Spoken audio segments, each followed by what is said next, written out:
Assalamualaikum warahmatullahi wabarakatuh. Selamat pagi para pejuang rekrutmen PT Kereta Api Indonesia Persero.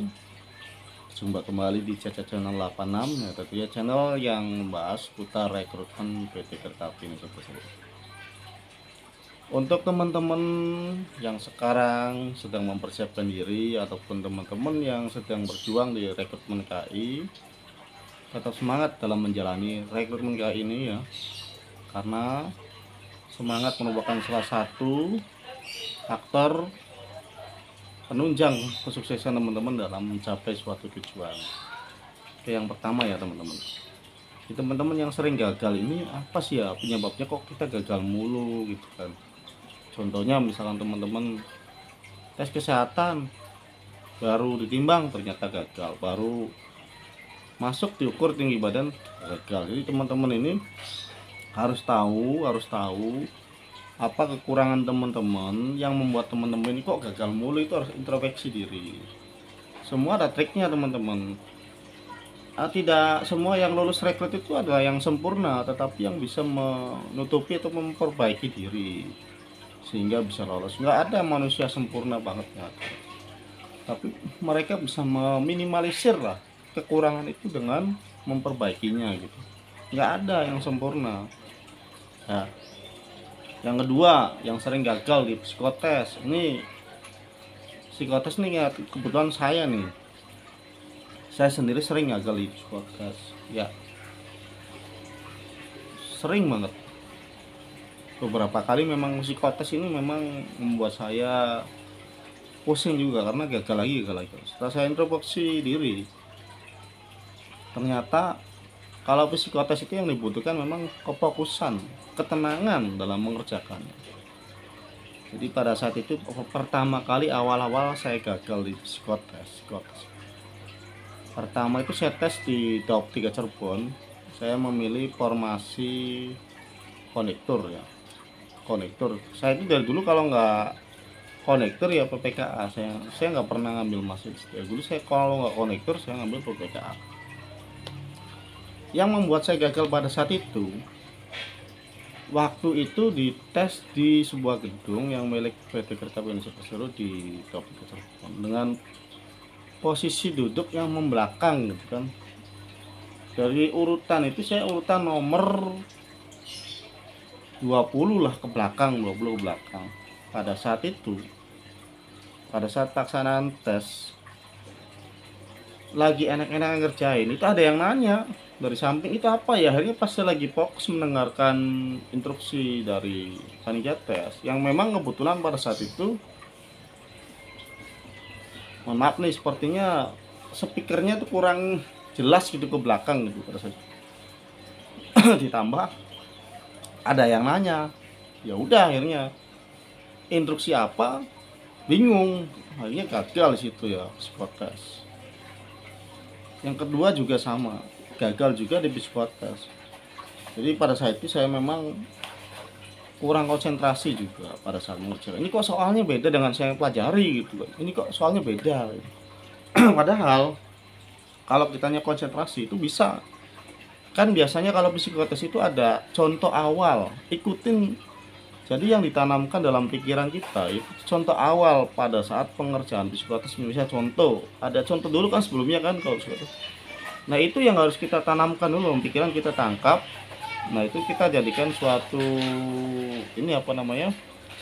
panduan buat ke depannya gitu kan. Pada saat pengerjaan soal yang sesungguhnya di luar soal contoh itu harus dipahami benar. Ikutin saja teman-teman, ikutin saja. Biasanya kalau psikotes itu ada suatu penekanan gitu kan, semakin kesono semakin ditekan. Ataupun pada saat nanti teman-teman mengerjakan soal yang berbeda, itu nanti di baris berikutnya ada soal yang teman-teman sudah pernah pelajari. Jadi yang penting kita tenang saja, tenang, fokus pada saat psikotes. Itu kuncinya. Itu kuncinya yang saya pegang pada saat itu. Walaupun pada saat itu yang terakhir lulus ya, itu soal yang pertama itu memang saya kurang paham dan memang belum saya pernah kerjakan. Oh, ada beda banget dengan saya ngerjain soal psikotes ini gitu.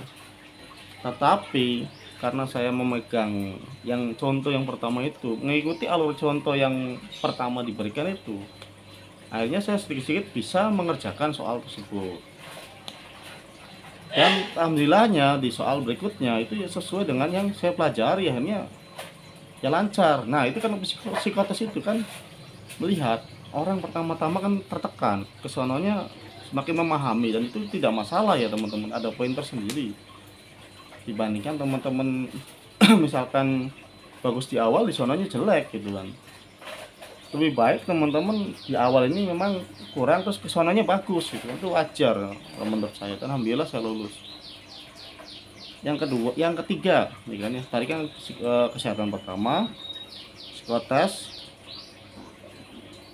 kesehatan kedua. Yang kedua ini, yang pertama ya teman-teman, yang saya lakukan pada saat tes kesehatan tahap 2 itu, yang kedua ya, olahraga pagi, lari-lari semuanya untuk membakar semua kalori, lemak yang berlebihan dalam tubuh saya. Melancarkan peredaran darah, saya usahakan lari-lari tiap pagi lari-lari, olahraga lari-lari, usahakan gitu. Kalau nggak bisa sore hari lah.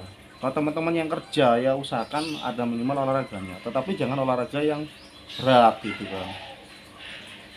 Fungsinya kenapa kita harus berolahraga tiap hari, itu memperlancar peredaran darah, menyehatkan jantung pada saat itu ya, usahakan seperti itu. Jadi supaya pada saat nanti teman-teman tes kesehatan tahap 2 ini, teman-teman ya kondisinya fit gitu kan, nggak ada keluhan. Dan ingat nih, varises juga bisa dicek kembali ya.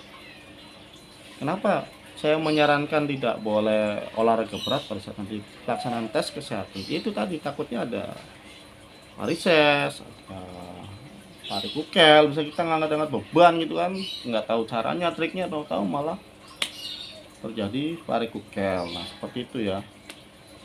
Mohon maaf nih yang suka angkat beban ya, silakan kalian mau dengarkan kata saya atau enggaknya, terserah saja. Mungkin teman-teman sudah tahu triknya supaya aman dalam berat beban. Tapi sebagai saran, pada saat nanti pelaksanaan tes kesehatan tahap 2, usahakan olahraganya yang ringan-ringan saja seperti jogging, lari-lari sementara dulu.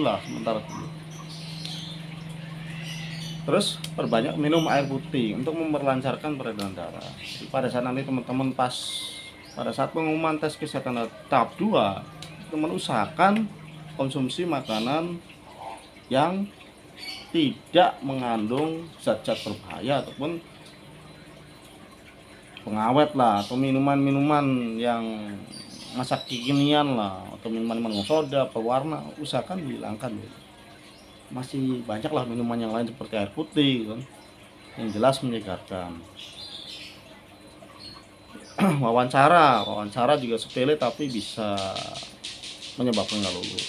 Kalau wawancara biasanya dia di penampilan ya, performan ini dia dinilai sikap, sebelum disuruh duduk dulu gitu kan, itu penilaian dari situ, rambut, rapian dari situ ya.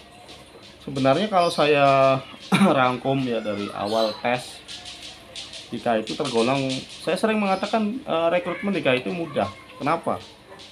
Karena saya dulu pernah ikut di rekrutmen yang lain gitu kan, ternyata sulit. Ada contohnya, ada dulu ya tes akademik, ada nilai rapotnya harus yang luar biasa, TOEFL ya, ada TOEFL-nya, ada ininya gitu loh. Ternyata di kereta api itu nggak sulit, yang penting kita bisa memahami psikotes, wawancara, dan bisa menjaga kesehatan, insya Allah lulus ya. Nggak perlu serepot banget gitu kan, perfect banget ya. Jadi ya teman-teman, pokoknya teman-teman persiapkan diri. Setelah teman-teman berusaha maksimal, serahkan sama Allah hasilnya. Serahkan sama Allah, berdoa kepada Allah, ya Allah berikan yang terbaik buat saya. Terserah Allah aja, saya sudah berusaha, terserah Allah mau memberikan apa buat saya, yang terbaik buat saya. Kita ikhlaskan saja. Waktu itu saya sudah berjuang 5 kali, saya serahkan pada Allah. Ya Allah, saya bagaimanapun saya sudah berusaha maksimal, saya serahkan kepada Allah. Mau saya lulus mau enggak, saya serahkan kepada Allah, yang terbaik Allah. Saya sudah mencoba 5 kali. Kalau saya sih sebenarnya minta untuk diberikan kelulusan ya, tapi saya kembalikan kepada Allah yang terbaik buat saya. Alhamdulillah akhirnya saya lulus waktu itu di tahun 2012. Saya semoga menjadikan motivasi buat teman-teman yang gagal terus di rekrutmen KAI. Jangan pernah untuk menyerah ya, maksimalkan diri, dan yang terakhir berdoa. Oke, terima kasih, selamat pagi, assalamualaikum warahmatullahi wabarakatuh. Tetap semangat.